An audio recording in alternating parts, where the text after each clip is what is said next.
Okay, Assalamualaikum. Saya cuba untuk menggunakan phone yang berbeza.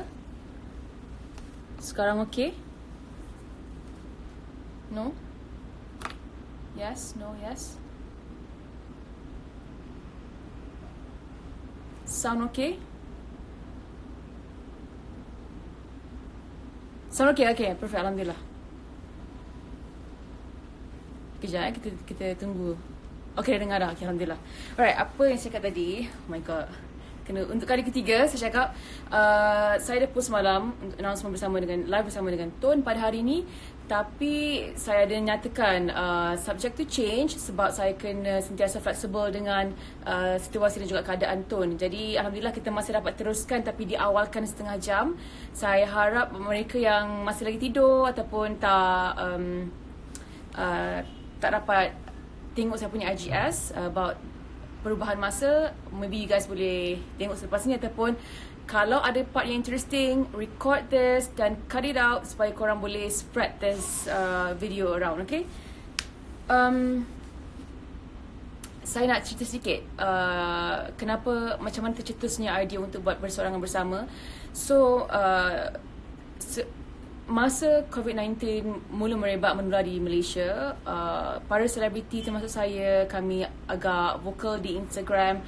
We keep on sharing, reposting berita dan juga informasi tentang COVID-19, but I felt like it was not enough for us to just reposting dan juga share di IGS. So I said I have to do something untuk utilize our platform dan juga network untuk spread the information dan betapa bahayanya wabak ni. Jadi saya ambil pendekatan untuk buat this session live bersama dengan public figure dan juga selebriti untuk sama-sama educate rakyat Malaysia dan juga memberi informasi tentang, look guys, this is serious. Jadi Alhamdulillah setelah bersama dengan Nora, dengan Rosa, dengan Datuk Siti Nurhaliza, sekarang saya bersama dengan idola saya Tun M. Pada hari ini saya nak tanya sebenarnya banyak benda-benda berkaitan dengan situasi sekarang dan juga pertanyaan-pertanyaan yang terbuku dalam hati ramai orang, bukan sahaja saya. Jadi hopefully apa yang kita akan bincangkan pada hari ini dapat memberi manfaat dan juga inspirasi kepada diri saya, kepada anda semua yang mendengar dan seluruh rakyat Malaysia yang lain. Dan I'm gonna start searching for Cik Dot Official. Bunyi bising sikit Sorry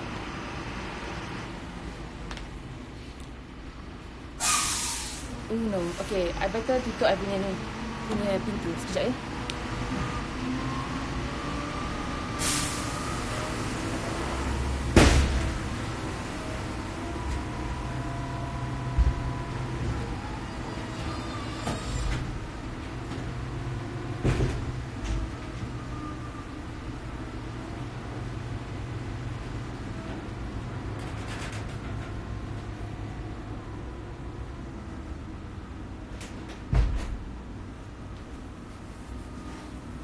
Okay, ni lah antara cabaran-cabaran bila buat live dekat rumah ni kan.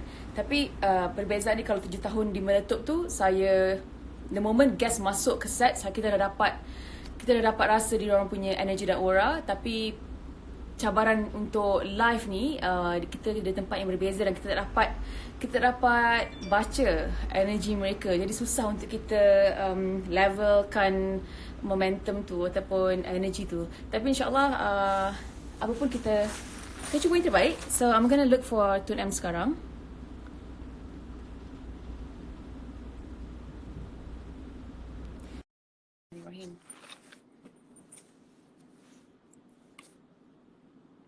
Sudah request. Kita tunggu untuk tim Tun M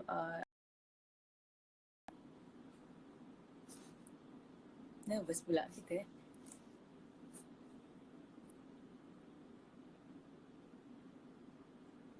Dapat tak request saya? Ada pegawai Tun M yang berhubung dengan saya tadi. Okay, waiting for Cik The Official to approve.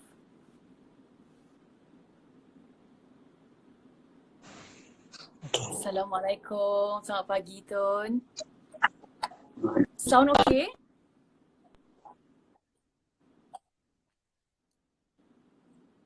Tuan boleh dengar saya dengan clear?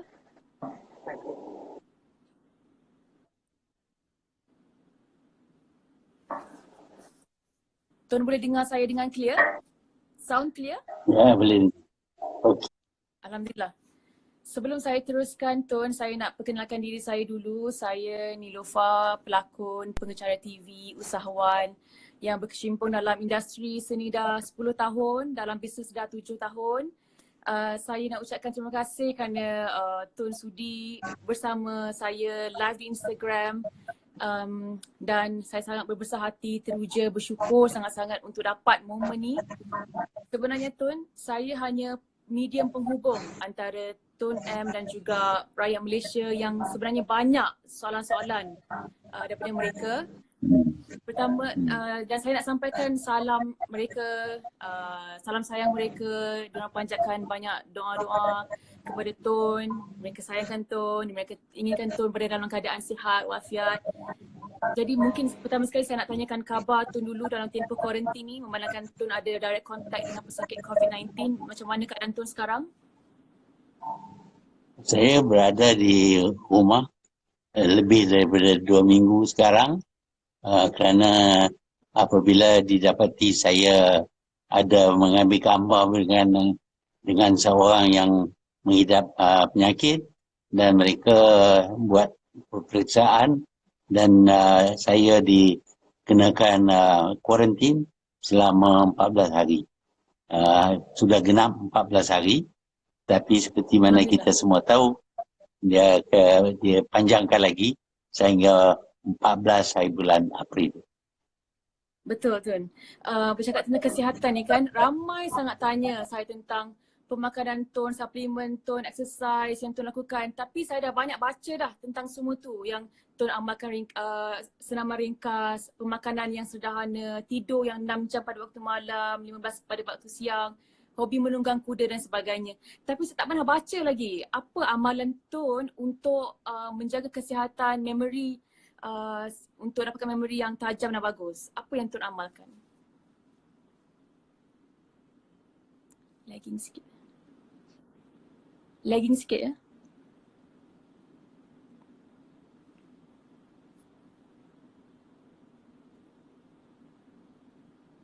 Kejap ya, kita tunggu. Ada masalah lagging sikit.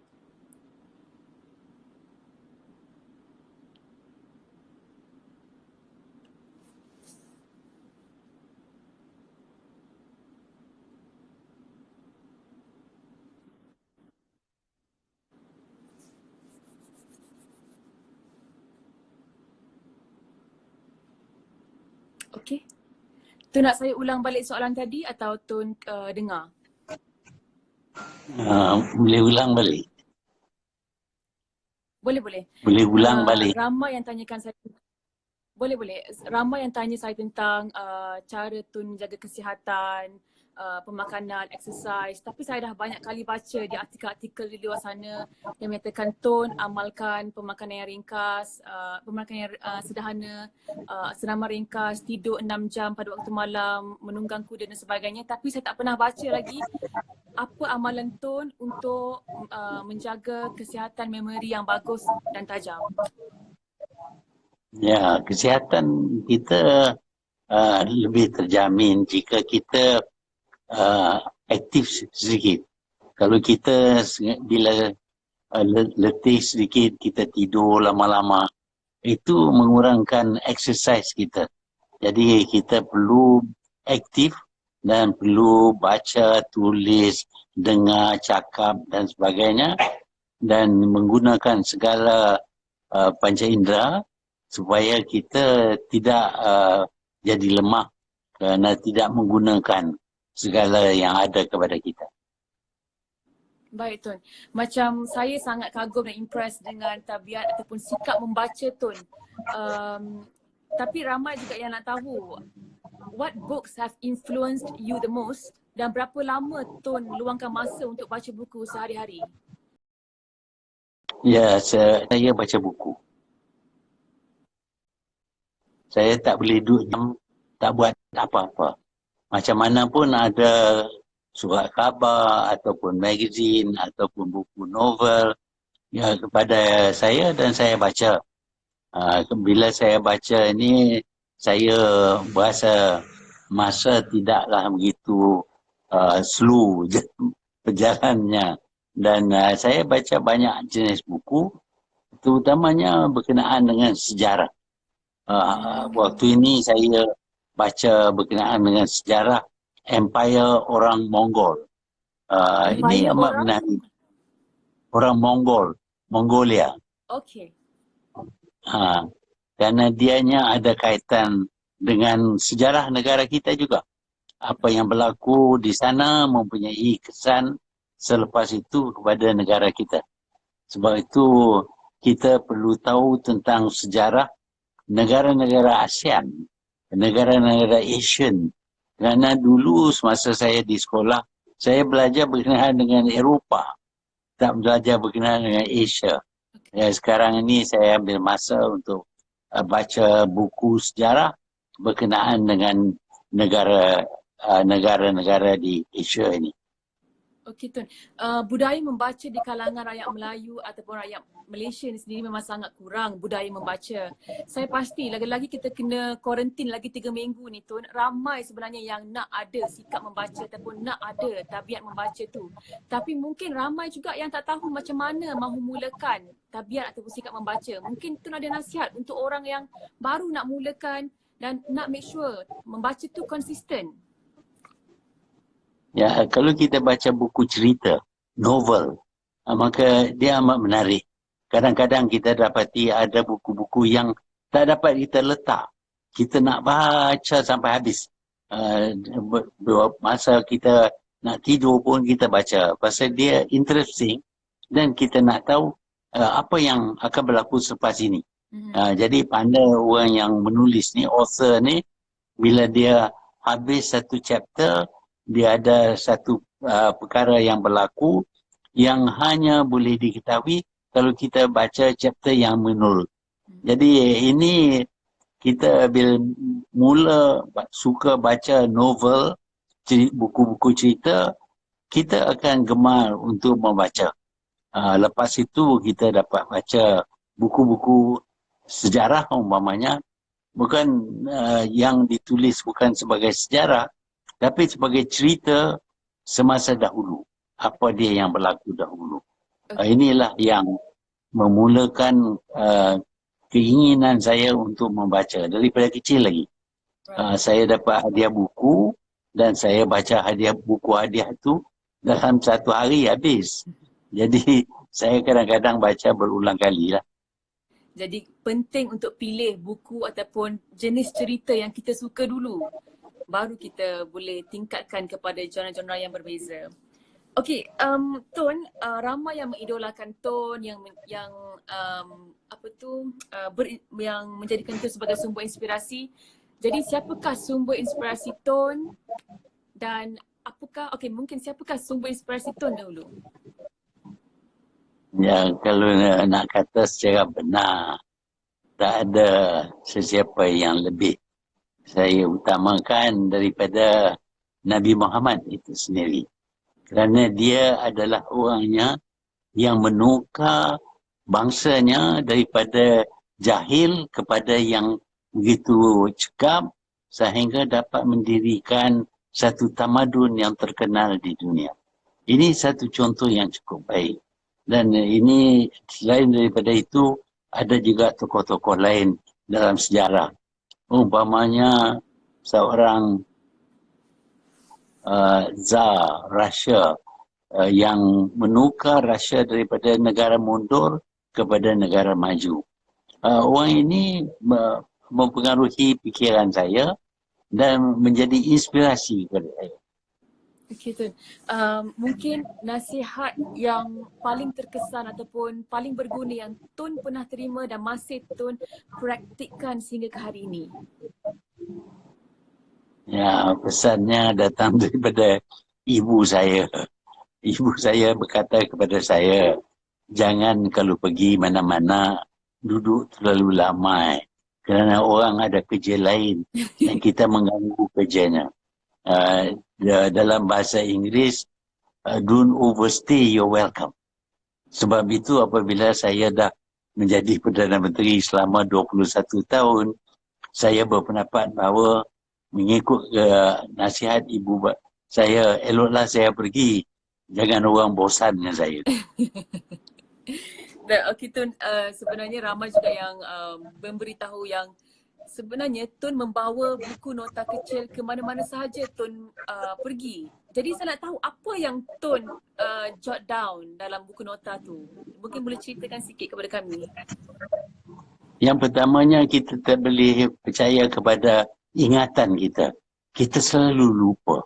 Sebab itu apabila kita lihat sesuatu yang menarik, kita catatkan. Dengan itu kita tak akan lupa.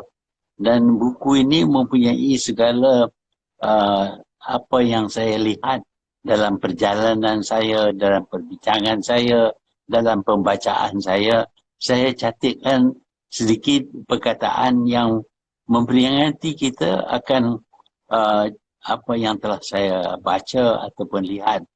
Dan ini menjadi panduan kepada saya.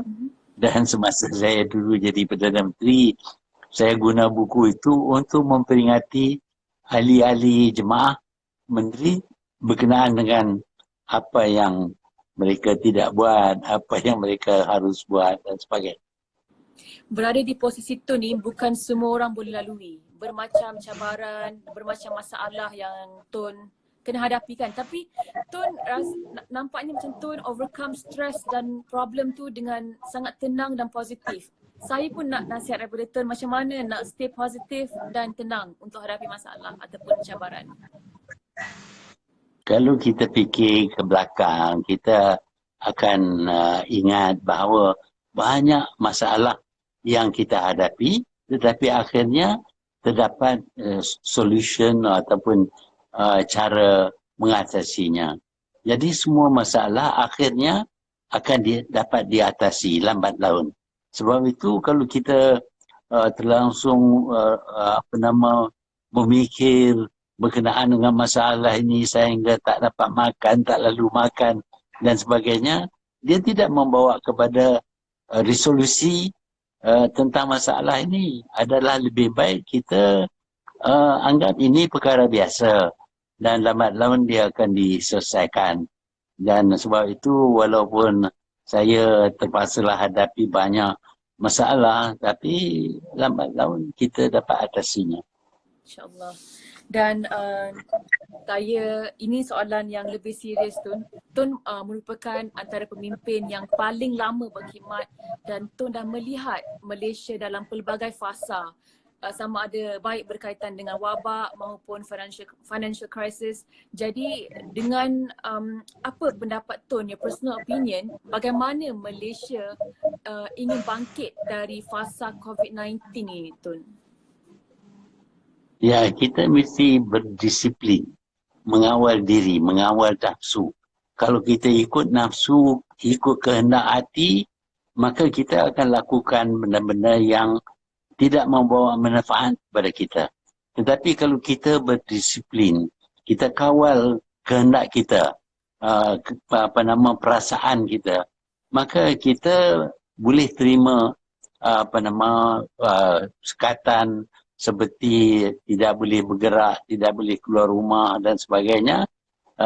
Dan akhirnya kita tahu ini akan tamat. Yeah. Tapi ini mungkin mengambil masa yang lama, tetapi kalau kita kuat mengawalkan perasaan kita, nafsu kita, keinginan kita, semuanya akhirnya akan selesai. Saya pasti Tun tahu yang setelah seminggu, peratusan 95% rakyat Malaysia dah pun dengar kata dan mengikut arahan untuk duduk rumah.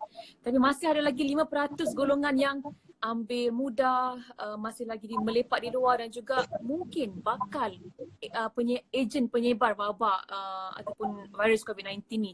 Kalaulah Tun dapat jumpa 5% golongan ini face to face, apa yang Tun nak cakapkan dekat diorang? Dekat mereka semua ni. Saya nak minta tolonglah ikut peraturan. Kerana peraturan ini baik bagi kamu. Kalau kamu tidak ikut peraturan, mungkin kamu akan jadi mangsa, akan dapat jangkitan daripada orang lain.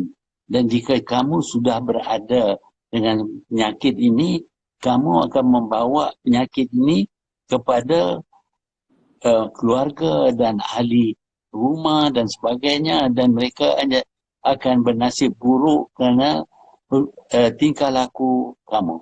Oleh itu, jagalah, ikutlah peraturan supaya kita dapat selamatkan diri kita, keluarga kita dan negara kita. Betul Tun. Macam dari sudut perspektif saya sebagai business owner yang dah pun mempunyai perniagaan selama 6 tahun, hampir 6 tahun, mungkin Tun ada kata-kata nasihat untuk kami para peniaga, apa yang perlu ataupun apa yang mungkin kami boleh usahakan dalam keadaan situasi di kuarantin ni dan juga selepas habis tempoh kuarantin ni. Hampir semua perniagaan boleh dibuat daripada rumah. Terutama di zaman sekarang ini yang mana komunikasi begitu baik sehingga kita boleh beli, jual dan sebagainya online. Kita tak payah bergerak. Kita ada di rumah. Kalau kita keluarkan barang jahitan ataupun makanan ataupun membuat sesuatu barang, maka semua ini boleh dilakukan di rumah dan kita boleh jual melalui online. Ada orang yang akan mengutip dan mereka akan sampaikan barangan itu kepada pembeli. Jadi banyak benda yang kita boleh buat di rumah walaupun kurang selesa, tetapi di masa ini tak dapat tidak, kita perlu tukar cara-cara kita bekerja. Dan saya yakin kalau kita buat demikian tanpa keluar daripada rumah, kita masih boleh jalankan sekurang-kurangnya sebahagian daripada perniagaan kita. Betul. Saya pun tak nafikan yang saya dan tim mengalami masalah lah untuk cari approach yang berbeza. Tapi alhamdulillah disebabkan kekurangan ataupun keadaan sekarang, kami menjadi lebih kreatif untuk cari penyelesaian yang berbeza-beza. Dan seterusnya Tun, saya sekarang ramai juga yang mungkin nakkan nasihat Tun dengan bagaimana untuk mereka uruskan urusan kewangan dalam keadaan sekarang ni. Mungkin Tun boleh nasihatkan agar mereka kena manage their plan kewangan, cara berjimat-jimat dan anything that you want to say. Dalam keadaan ini, biasanya pendapatan kita berkurangan. Oleh itu, perbelanjaan kita juga perlu dikurangkan. Ada perkara-perkara yang tidak begitu penting yang boleh kita tangguhkan ataupun ketepikan kerana kita tumpu hanya kepada perkara-perkara yang penting seperti mendapat makanan dan sebagainya, mencari berniaga secara baru dan lain-lain. Dengan itu maka kita buat cara hidup yang baru. Cara hidup di rumah, seolah-olah rumah itu menjadi kedai kita ataupun pejabat kita. Dan kita sekarang ini komunikasi terlalu baik, tidak seperti dahulu. Kita boleh ada radio conference pun. Bercakap macam kita cakap sekarang ini, kita boleh bercakap dengan orang lain dan kita boleh bincang, kita boleh bahas dan sebagainya. Jadi kerana komunikasi sekarang ini begitu baik, banyak kerja yang dahulu tak mungkin kita lakukan, sekarang ini boleh kita lakukan. Kalau ada masalah yang besar yang perlu kita bincang, kita boleh bincang secara langsung dengan orang yang berkenaan.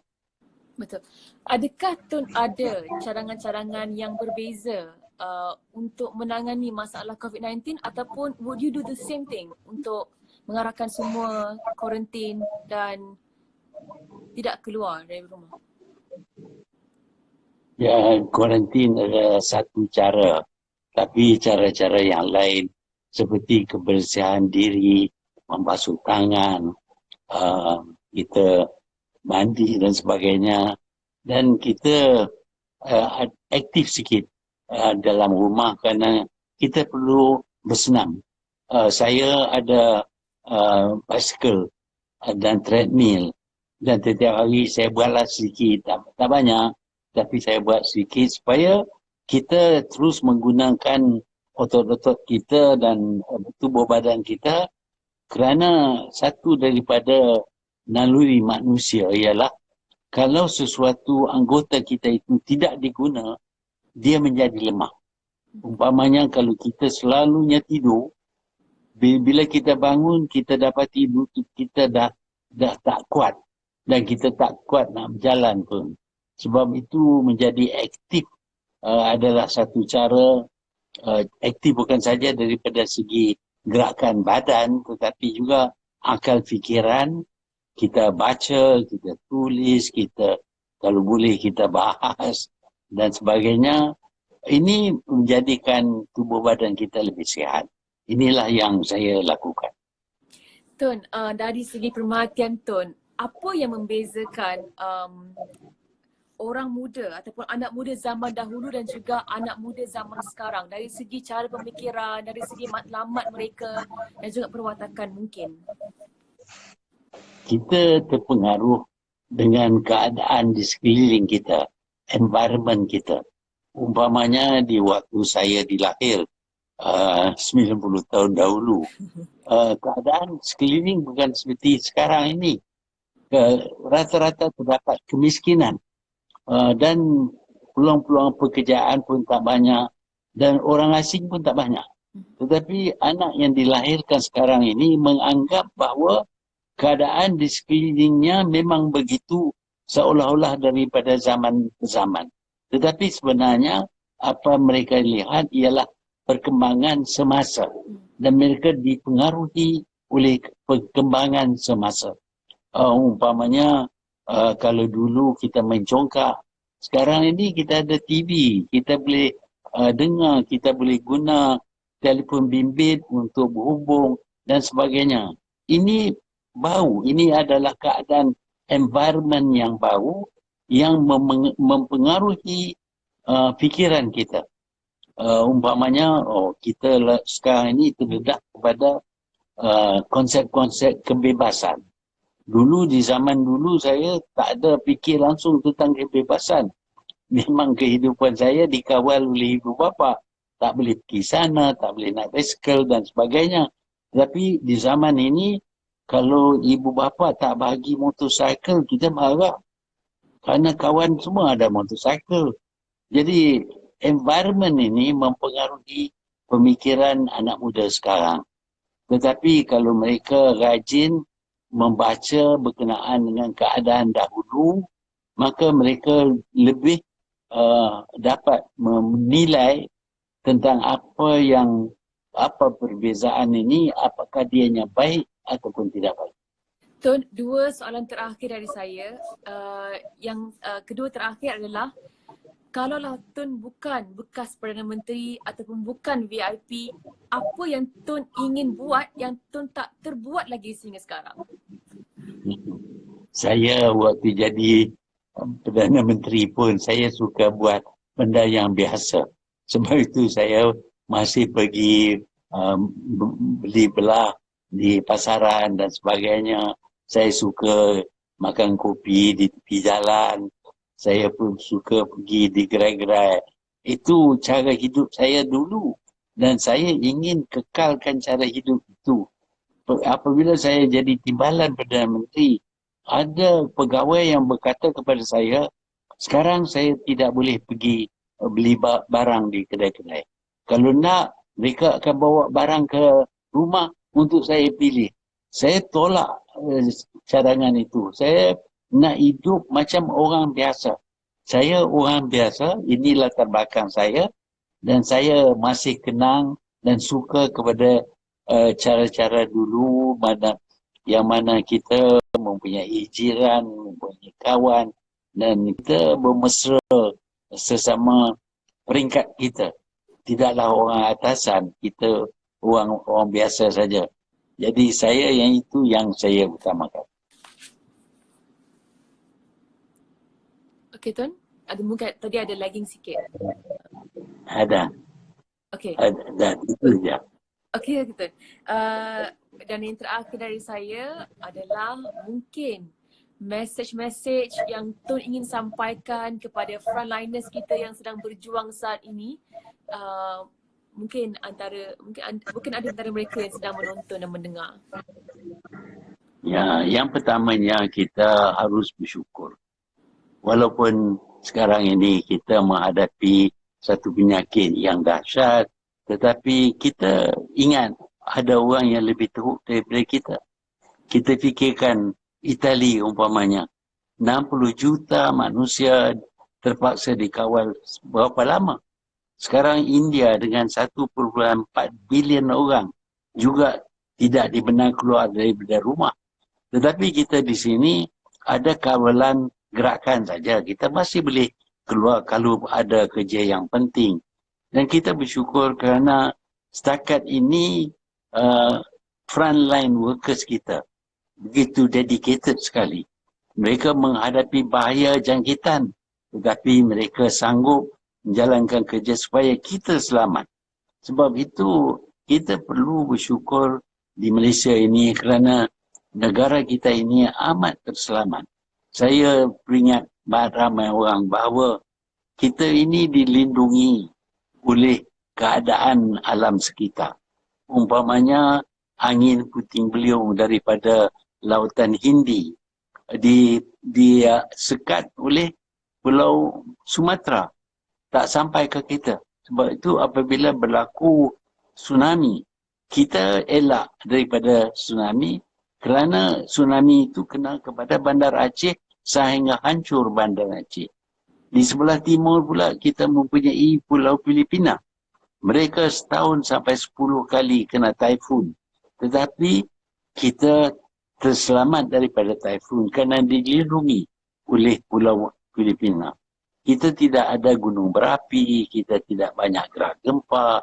Semua ini adalah nikmat yang kita terima di negara kita ini. Ya, memang ada masalah-masalah lain. Tapi masalah-masalah lain adalah masalah buatan kita. Bukan yang dikenakan kepada kita sebagai semula jadi. Sebab itu rakyat Malaysia perlu bersyukur tidak menimbulkan masalah di mana tidak ada masalah. Kita tidak suka kepada huru-hara dan kita selesaikan masalah kita secara terselamat, secara baik di antara kita. Itulah yang patut kita beri perhatian, kesyukuran dengan keadaan di dalam negara kita. Betul Tun. Mungkin terakhir, ada tak pesanan istimewa daripada Tun buat saya untuk teruskan semangat untuk berjaya di masa depan?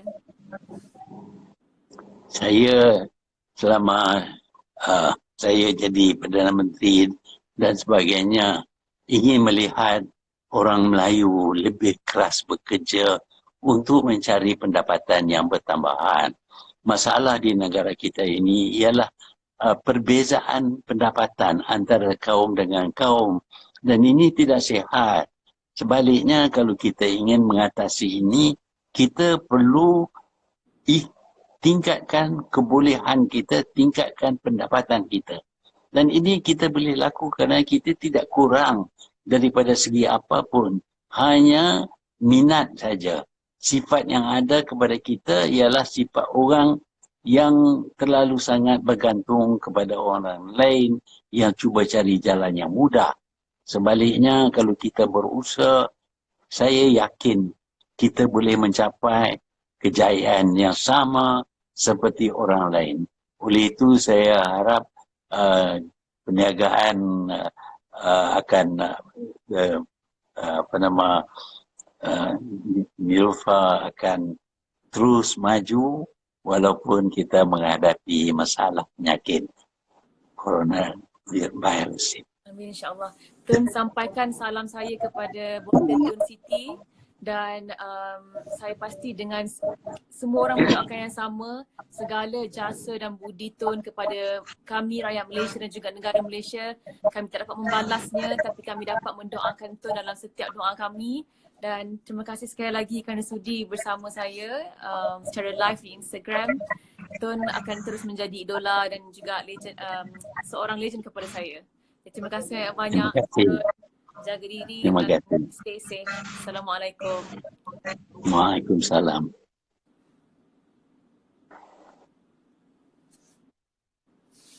Alhamdulillah, so selesai. Saya harap semua soalan-soalan yang anda tanya saya dari semalam, saya dapat ajukan, utarakan kepada Tun.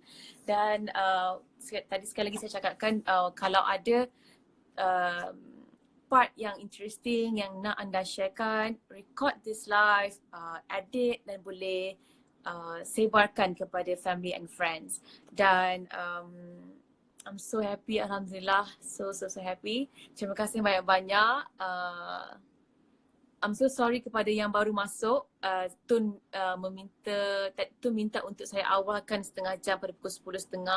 Dan saya terpaksa awalkan, tapi tak ada masalah. Saya akan save live ni dan anda boleh menonton live ni bila-bila masa for the next 24 hours, I believe. Dan thank you so much kepada anda yang membantu saya untuk kumpulkan soalan. I'm just so happy. Alhamdulillah, thank you very much. Saya akan cuba mencari figura-figura yang dapat memberi kita inspirasi lagi untuk for the next session. InsyaAllah saya akan jadualkan sesi bersama Nabil tu pada esok hari. Saya kena tanya dia dulu macam mana, since kita dah buat dengan Tun pada pagi ni, saya tak nak terlalu banyak dalam masa satu hari. So insyaAllah tomorrow with Nabil, dan seterusnya nanti kita akan announcekan siapa the next one. Okay, so, terima kasih banyak-banyak. Stay safe dan jaga kesihatan, jaga pemakanan, basuh tangan banyak kali, tak apa walaupun di rumah. Dan teruskan kongsi atau sebarkan informasi tentang COVID-19 supaya kita sentiasa diperingati dan memperingati. Okey, jadi terima kasih banyak. Assalamualaikum.